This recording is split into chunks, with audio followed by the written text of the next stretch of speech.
গাউছিয়া মার্কেটে চুরি করতে গিয়ে ধরা খেলেন সুন্দর এক নারী।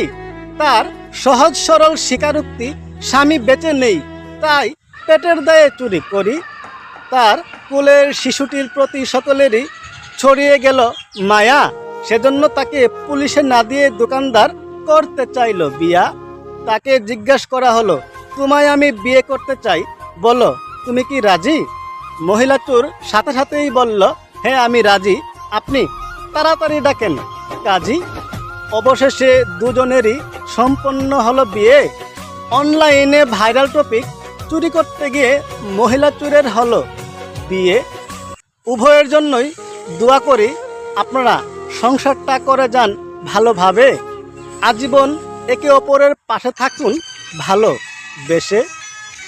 অন্যদিকে প্রশ্ন জাগে, এই মহিলা চোর যদি দেখতে হতো কিছুটা কালো, তাহলে কি এভাবেই সে পেত জীবনের আলো?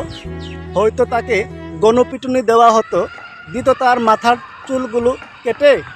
অনেক লোক উৎসুক হয়ে দিত তার কপালটা পাতিয়ে। দোকানদার সুন্দর মহিলা চোরকে করলো বিয়ে। এটা কি মানবতা নাকি সুন্দরের প্রতি লোভ?